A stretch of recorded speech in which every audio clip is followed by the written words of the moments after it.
bien nous voilà sur notre troisième épisode pour la partie ameublement sur notre fauteuil des années 60. Et là nous allons nous consacrer à la dernière étape, c'est la réflexion de la garniture de notre dossier et de notre assise. C'est parti, on commence par dégarnir. Dégarnir, attention, pas comme des mulets avec un cutter, comme je vois souvent sur certaines chaînes YouTube. Là, j'ai constaté ça. Voir si quelqu'un expliquait la même chose que moi pour pas... voilà, mais je me suis aperçue qu'il n'y a pas beaucoup d'explications, que les gens, ils y vont n'importe quoi, comment, à coup de cutter, ils arrachent tout, alors sans savoir souvent ce qu'il y a derrière. Non, non, non. On dégarnit correctement, avec autant de soin que l'on va regarnir. N'oubliez pas que vous êtes sur du meuble ancien, dont des châssis fragiles, donc on y va petit à petit, tranquillement. C'est parti.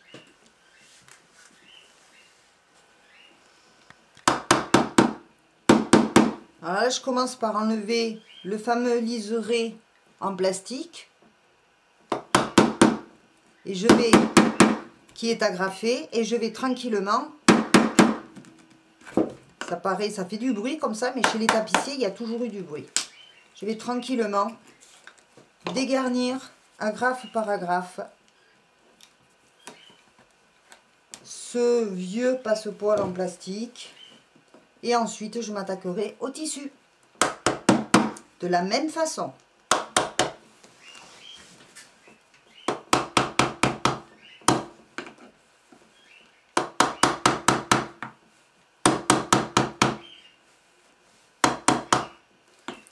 Je vais couper un peu.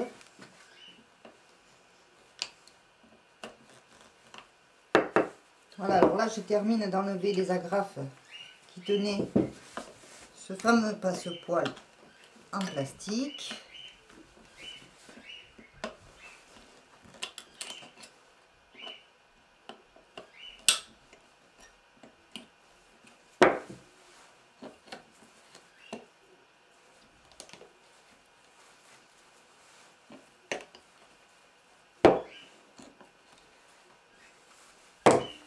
Et maintenant, je vais démarrer au tissu.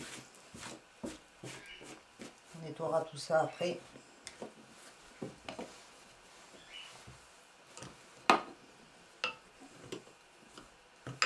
Je vais y arriver, oui. Alors, je passe mon outil sous le tissu. Je cale bien mon châssis.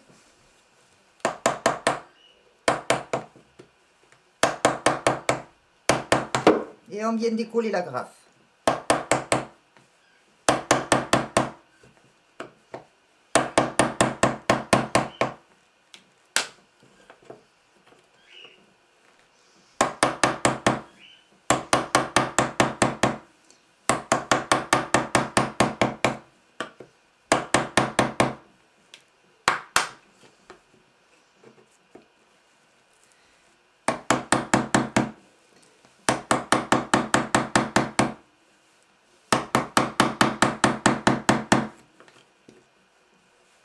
Alors, je pointe mon outil. On va essayer de zoomer un peu.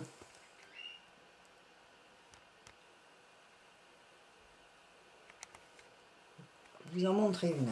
Alors, c'est laquelle que vous voyez? Là. Celle-ci. Non, c'est pas celle-ci. C'est celle-ci. Alors, vous voyez mon outil, il est recourbé. Donc, je vais le mettre la pointe au maximum.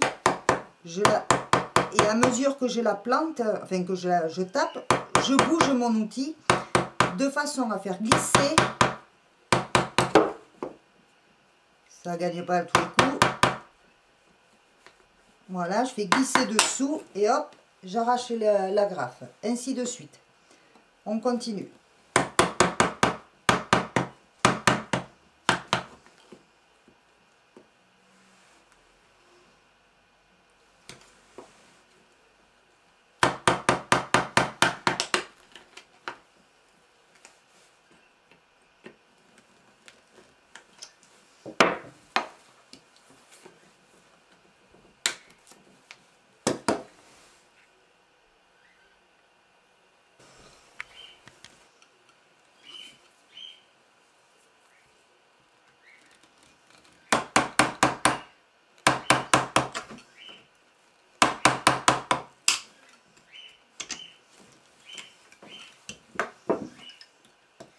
Voilà, alors j'ai terminé d'enlever toutes les agrafes. Je constate que dans les angles, c'est pas des onglets tapissiers qui ont été faits, on voit que c'est du travail usine, il n'y a pas de marge, vous voyez, il n'y a pas de repli propre, il n'y a pas tout ça. Donc maintenant, nous allons découvrir ce qu'il y a dessous pour pouvoir continuer notre restauration. Voilà, alors j'ai terminé de retirer, de déposer toutes les agrafes qui tenaient ce tissu. Avant de continuer, j'ai évidemment nettoyé mon plan de travail. Je m'aperçois que dans les angles, ici, c'est pas un vrai tapissier qui les a fait. Vous constatez qu'il n'y a pas de marge au tissu, il n'y a pas de rabat propre comme je vais vous montrer. Bref, c'est pas grave. Donc, on enlève le tissu, on contrôle de ne pas avoir oublié des agrafes. Évidemment, j'en ai oublié. Au contraire, je m'aurais étonné.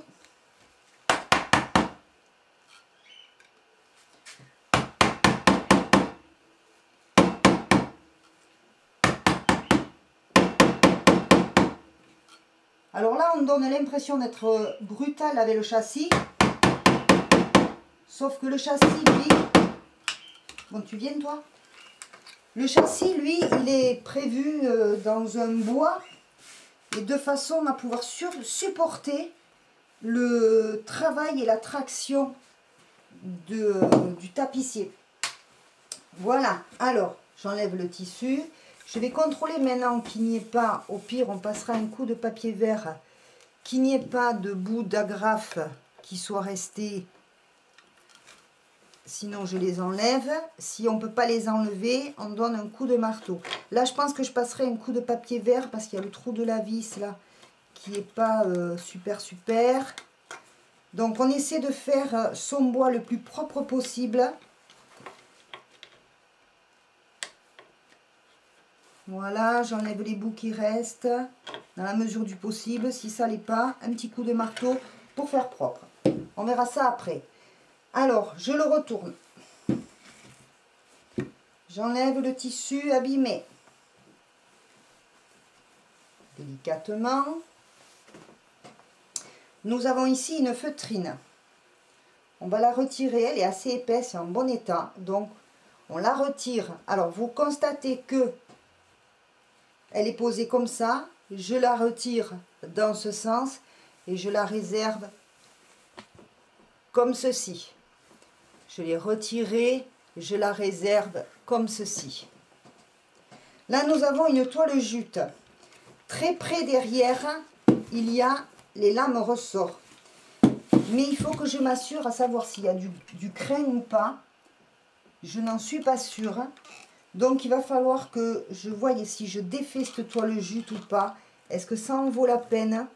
Il y a du crin dedans. Est-ce que ça vaudrait pas la peine? Parce que là, on sent quand même les... de voir s'il faut... Voyons. On va pas faire du travail inutile, parce que s'il y a du crin là-dessous,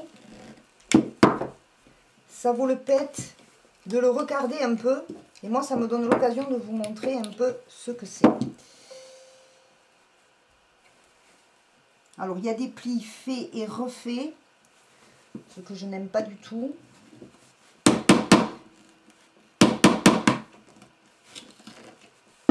Alors, dans un premier temps, j'enlève qu'une partie pour m'assurer de savoir comment c'est fait dessous. Alors là, je constate que la toile de jute est complètement doublée apparemment et le crin est là au milieu. Donc je vais juste continuer à défaire le dessus pour pouvoir regarder un petit peu ce crin. Alors voilà, j'ai désagrafé ma toile de jute. J'ai pas eu besoin de faire les 4 côtés, c'est pas utile. Petit à petit on défait, vous voyez, elle est pliée sous le crin. On a bien du crin ici. Voilà, alors cette partie là de toile de jute, c'est ce que vous avez ici dessous. Donc logiquement ça devrait pas, il devrait y avoir des sangles avec les lames ficelées dessus et et la toile de jute par-dessus le crin. Alors, il n'y a pas que du crin, j'ai l'impression. Hein. On va voir. On va prendre cette partie-là. Vous voyez, on voit nos lames ressort derrière. Et là, attention à la poussière, si vous y êtes allergique, il va falloir détasser, en fait. Ça, c'est des surplus qu'on mettra là où il y en a besoin. Et vous allez ébouriffer votre crin. Alors, mettez un masque parce que c'est plein de poussière. Vous pouvez avoir un aspirateur à côté, le tenir à distance pour ne pas aspirer votre crin et récupérer la poussière, ou vous faites ça dehors si c'est possible. Alors, c'est parti. Vous voyez, j'ébouriffe mon crin, mais alors qu'il soit tout comme ça. Pour ensuite, on va le remettre à sa place. Alors, maintenant, je vais vous... Voilà.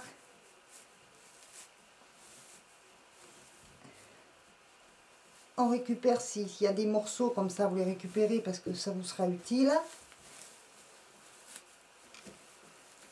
Voilà. Vous voyez le crin là, il est tout... Il faut vraiment l'ébouriffer.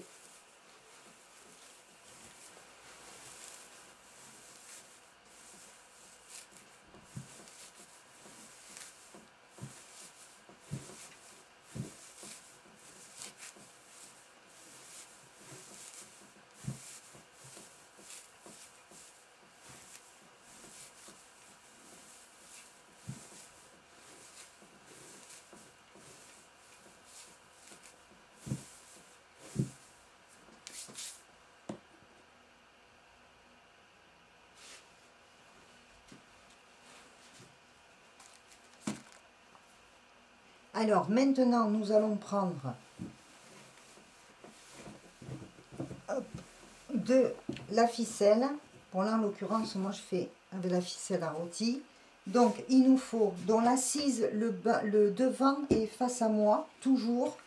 On met le devant de son assise face à moi. Donc, j'ai juste ouvert, comme je vous ai dit tout à l'heure, ma toile de jute parce que je n'en ai pas de rechange. Alors, nous venons sur le châssis, on laisse dépasser un peu plus, hein, on prend de la marge. On va prendre une largeur plus la moitié, fois, je pense qu'on va faire 1, 2, 3. Et ensuite, de l'autre côté, on fera 2. Donc là, il m'en faut 3 fois ça. 2.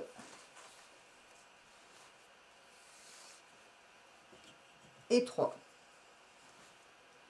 Et on coupe à condition de ne pas oublier les ciseaux. On peut prendre un peu plus large. Ensuite, nous allons enfiler ça à notre carrelet. Là, c'est pas une aiguille courbe comme le point caché, c'est un carrelet.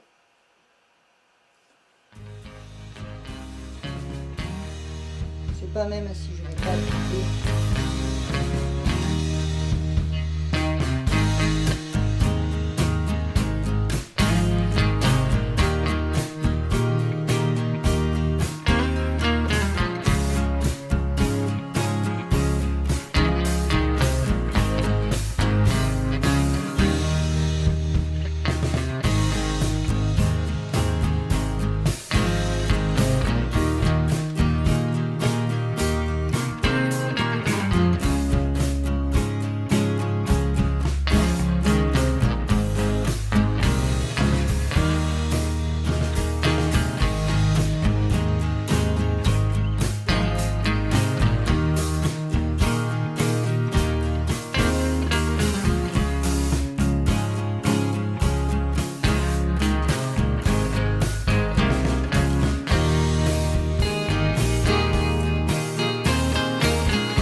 Voilà.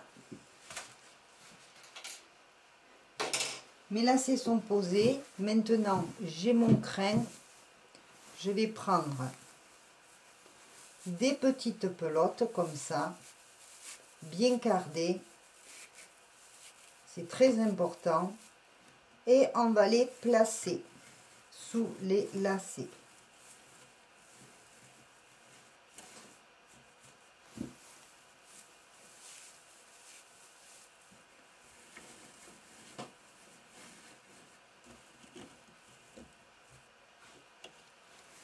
On croise.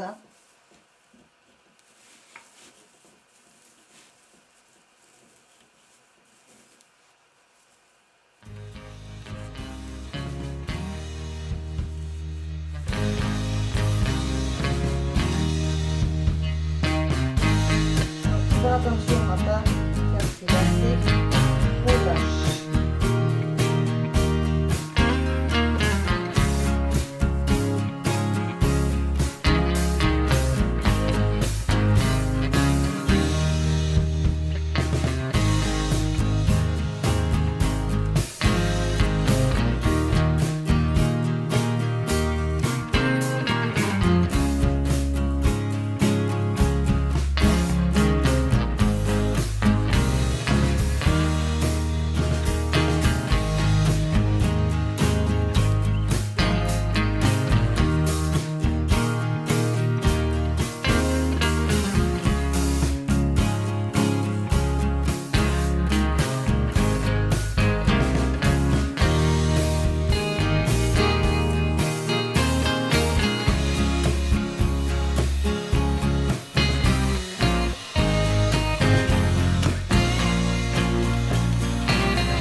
Voilà, alors il faut que votre crin soit réparti dans les lacets le plus régulièrement possible et un peu plus sur cette partie de l'assise.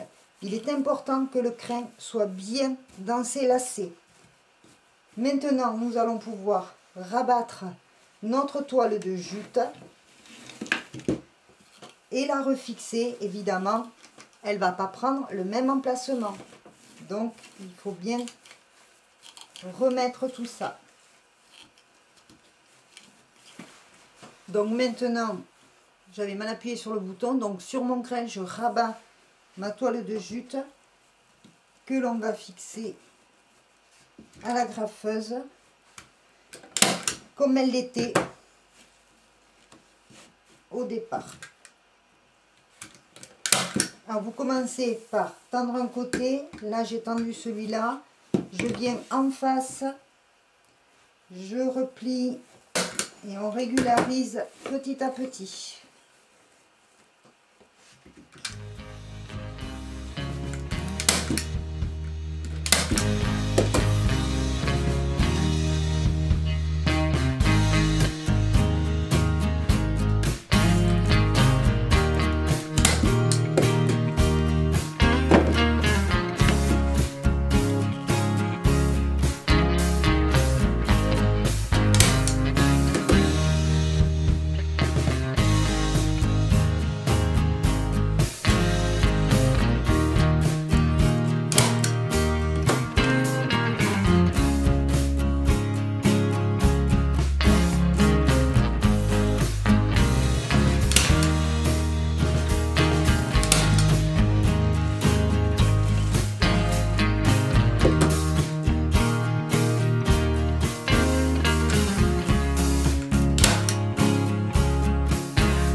Maintenant, nous reprenons notre fameuse feutrine et nous la ramenons à sa place.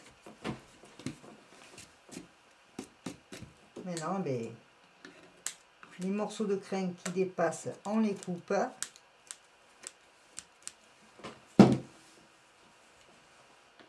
S'il y en a.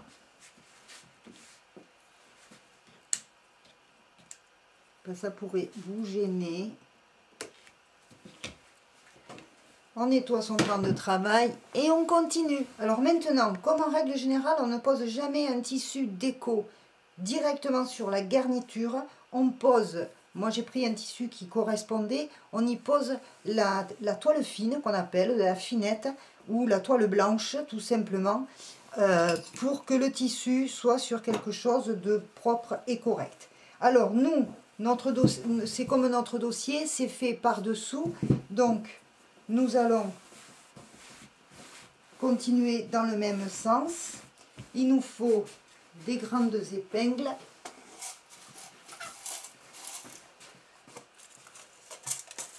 Et nous allons tenir notre finette piquée.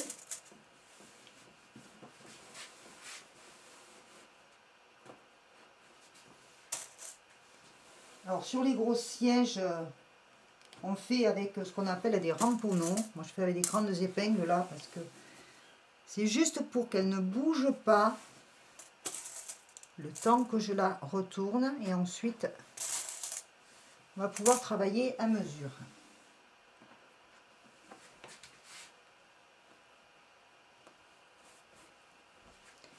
Là je m'aperçois que j'ai quelque chose, voilà. Faites bien attention de rien avoir oublié.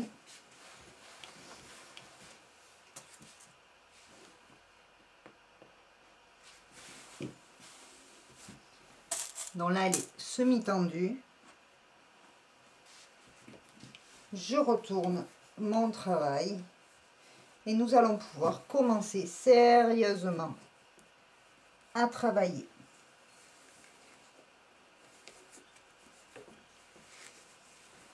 Alors pour l'instant, on travaille à la graffeuse.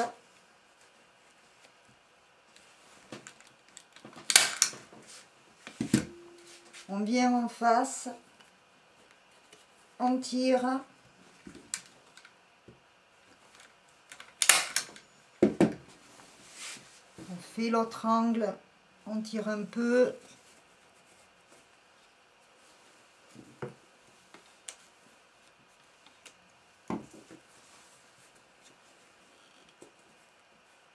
Droit fil toujours, hein.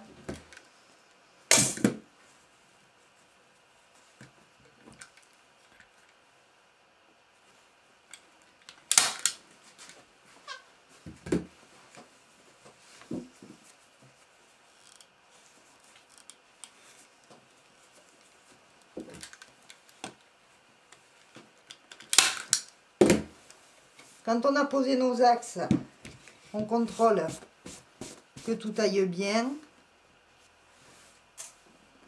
On peut enlever les épingles. C'est droit, il n'y a plus qu'à finir de tendre. Alors on continue.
Alors là, la finette, on dégarnit.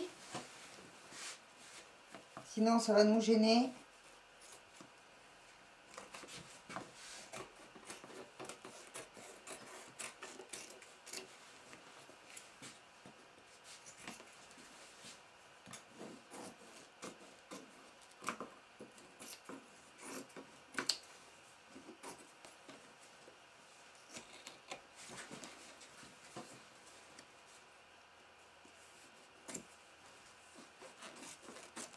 Vous allez me dire, oh, ce n'est pas joli. Mais c'est normal. Là, on peut se permettre parce qu'il va y avoir le jaconat après. Vous allez voir ça. Voilà.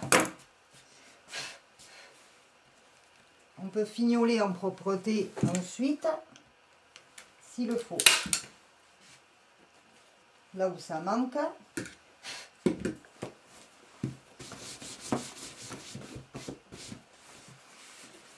Voilà.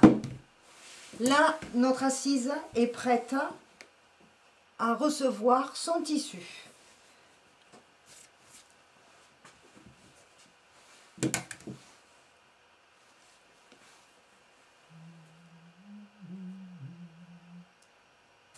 Alors, maintenant que notre assise est prête, je vais reculer peut-être un peu. Voilà, maintenant que notre assise est prête à recevoir le tissu, on va bien mesurer ce qu'il nous faut. On retourne, on déborde un peu quand même. Oui, il faut déborder au moins de 2 cm. Pourquoi on fait comme ça? Parce que n'oubliez pas que votre assise est bombée. Donc on va aller ici à la plus large, je déborde de 2 cm. Ici de 2 cm. Est-ce que ça va convenir ici également? Donc là, je sais qu'il me faut du 63 par, je déborde de 2 cm, 58. Est-ce que 58 ça marche ici? Ça marche.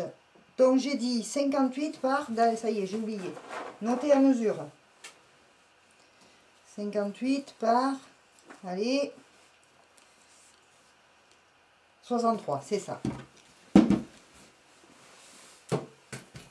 Donc on attrape notre tissu, 58 par 63, je retiens. On fait bien attention de trouver son endroit et son envers, c'est pas toujours évident dans tous les tissus. Alors on se base à la ruflette, comme d'habitude, et c'est là que vous allez pouvoir repérer l'endroit de l'envers. Donc là, je vais tailler sur l'envers. Vous allez voir qu'en ameublement, là, nous n'avons pas de motif. C'est une chance. Alors, j'espère qu'en le tendant, ça va aller. Donc, j'ai dit 63 par 58, c'est ça.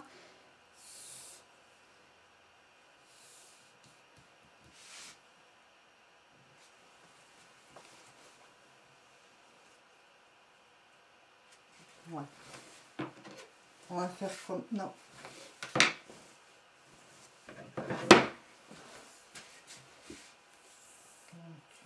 On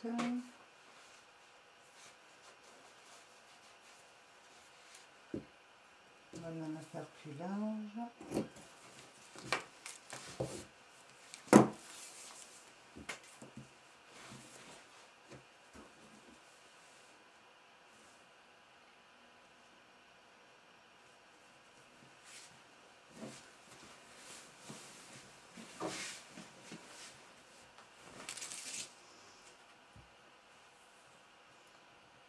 Toujours pareil, 58 sans lisière. Hein. On prend un peu de marche. Alors, c'est vrai que dans l'ameublement, souvent, dans le siège, on peut se permettre certaines choses. Avec certains tissus, quand vous êtes dans la chaîne, c'est pas le cas ici. De ce côté non plus. Donc, nous sommes sur un tissu noué. Donc, il faut bien tracer pour bien tailler.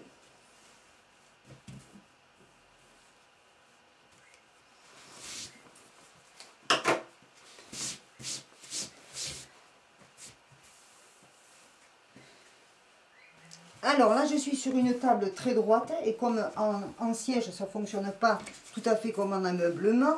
Donc je vais pouvoir me servir de montée contre la table. Hop, toujours le travail bien à plat, surtout, c'est très important.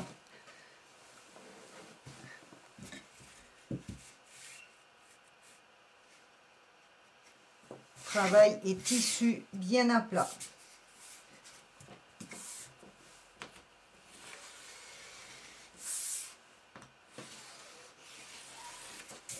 Voilà.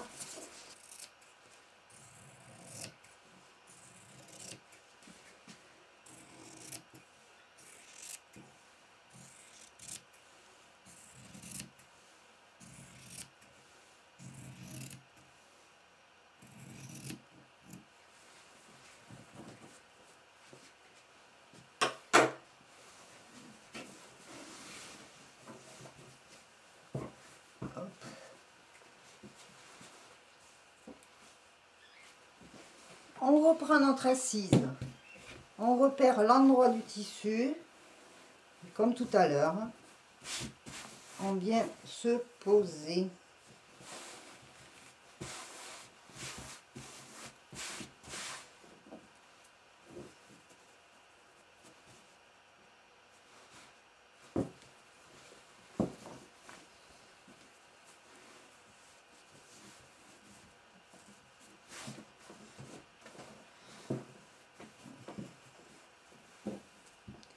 Alors, quand c'est un tissu où il n'y a pas trop de motifs comme ça, on n'hésite pas, quand c'est un carré, vous voyez qu'on a pris large, à trouver le sens qui nous plaît. Donc, est-ce que ce pli va partir en tirant?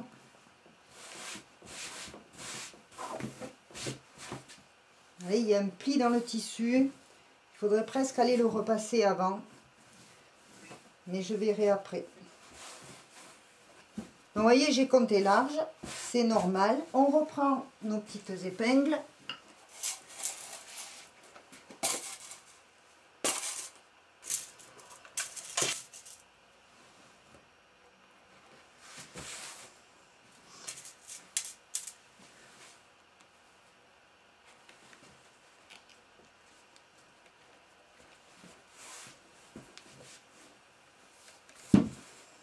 Non.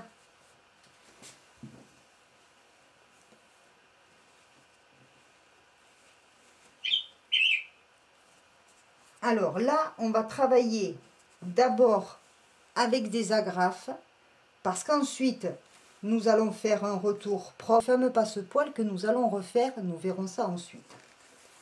Alors, de la même façon, je vais poser mon tissu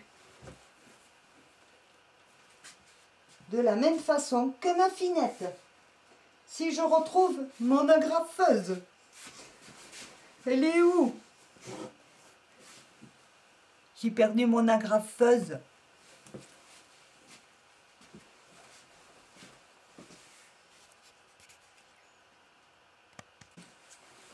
La voilà. C'est parti.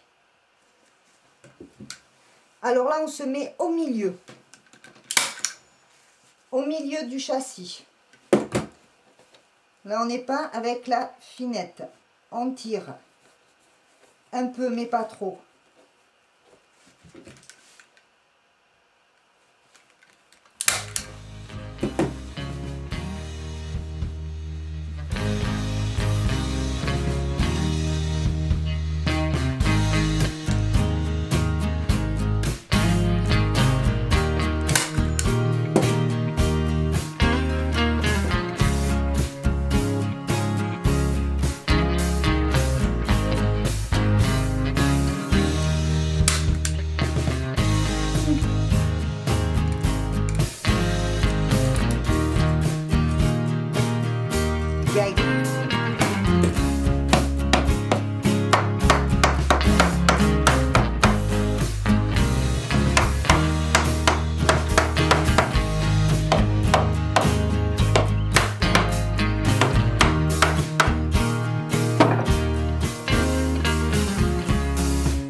Là, c'est juste une finition de principe.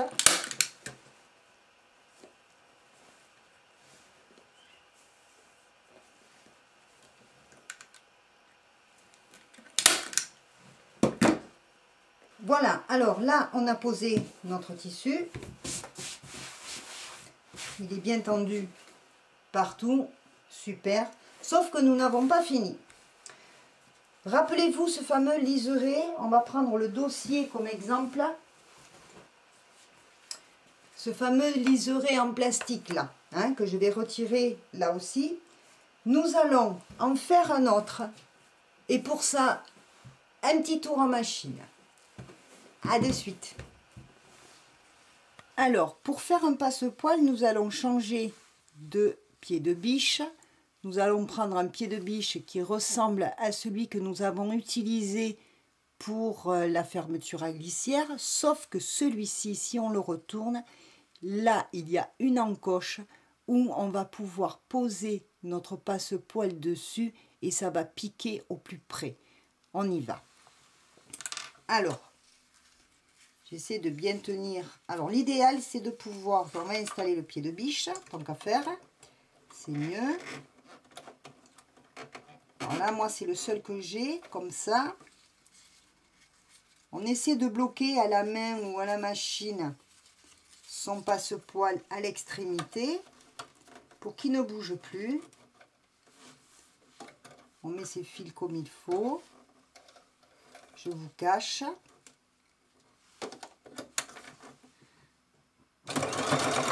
Voilà, on fait un point d'arrêt en piquant le tissu. En piquant le passepoil, je veux dire. Voilà. J'ai perdu mes ciseaux. On coupe tout ça, là. Hop.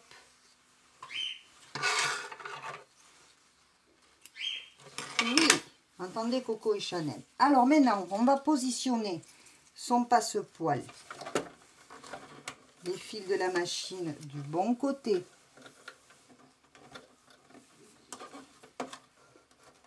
Voilà. Je ne vais pas vous cacher longtemps. On se met le ruban bien bord à bord avec le passepoil à l'intérieur, bien contre. On se positionne avec la machine. Donc notre passepoil est sur la petite encoche que je vous ai montré. Et nous allons piquer en poussant avec les doigts ici pour que ça reste bien en place. Alors vous pouvez l'épingler ou le bâtir, mais bon, ça peut se faire comme ça quand même, hein. On démarre.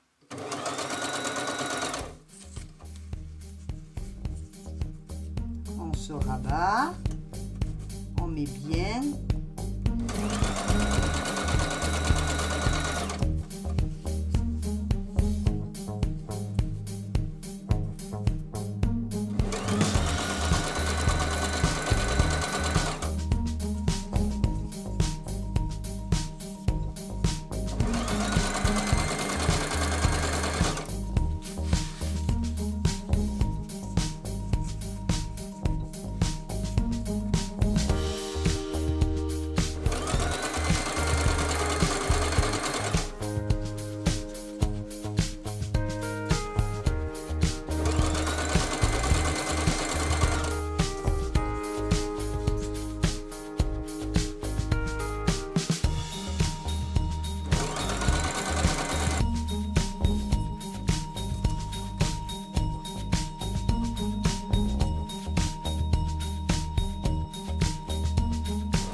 Voilà, mon passepoil est préparé. Mon passepoil est prêt. Hop, je vais dézoomer un peu. Voilà, mon passepoil est préparé. Hop, à la longueur dont j'ai besoin. Voilà, je ne sais pas si vous voyez là comme ça. Voilà, il est préparé. Maintenant, retour en atelier pour le poser sur le fauteuil.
Alors là, je viens de terminer j'arrive à l'autre bout de mon départ. Je vais un peu plus loin. Je coupe ce qu'il y a en trop.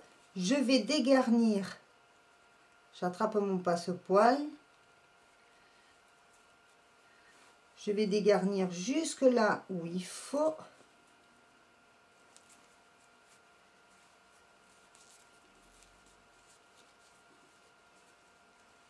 C'est-à-dire ici, je coupe, je tire mon tissu, je rabats et je viens m'ouvrir à l'endroit pile poil où il faut.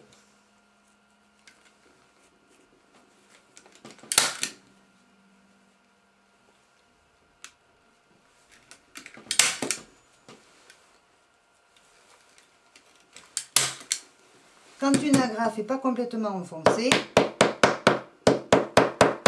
on l'aide un peu.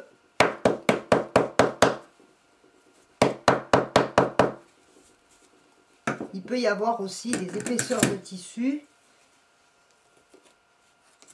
Voilà. Voilà. Et alors maintenant, nous allons passer, notre passepoil est posé. Nous allons donc passer à la garniture de finition, parce que ça c'est pas très joli, ça prend la poussière, donc on va protéger tout ça avec une finette. Alors normalement, c'est pas une finette, normalement ça s'appelle le jacquonnat en jargon du métier. Le jacquonnat, je n'en ai pas, donc je vais faire différemment avec un tissu qui s'en rapproche. Voilà, donc tant qu'à faire, je pose mon assise comme ça dessus. Il n'y a pas besoin d'en prendre des kilomètres de trop. Juste ce qu'il faut en taille.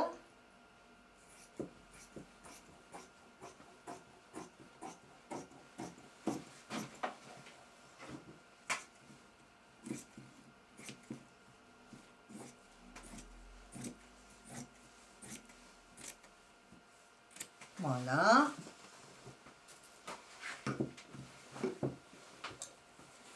Et nous allons le poser sur notre assise. Voyons, on fait du bleu marine, on fait de ce côté, on fait de ce côté. Moi, je pense que pour une finition, j'aime bien ce côté. Donc, alors au choix, c'est pareil. On peut finir à la semence ou à l'agrafe. Là, quand même, c'est pour ma maman. Je vais faire un dernier effort. On va finir ça à la semence.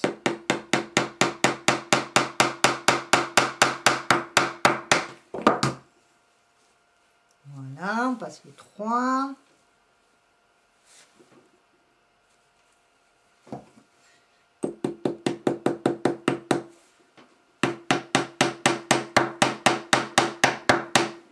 Et ça continue à maintenir notre passepoil qui lui est au milieu.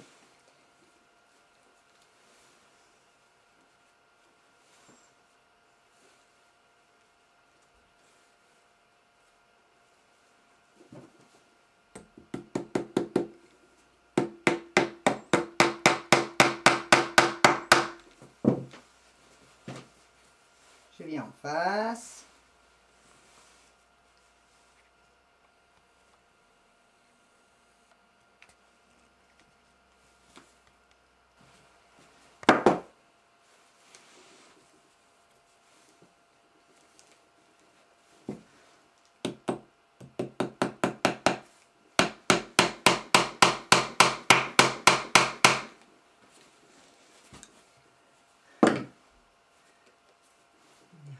Ici.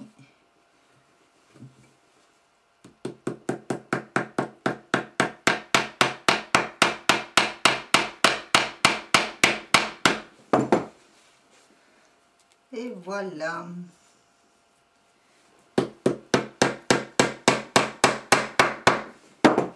Voilà, nous avons terminé la finition du dessous du fauteuil, du siège. Vous voyez comme notre passepoil fait joli. Voilà le devant. Imaginez sur le meuble ce que ça va donner une fois que le meuble sera posé sur le meuble. Ça devrait être à la fois discret et classe.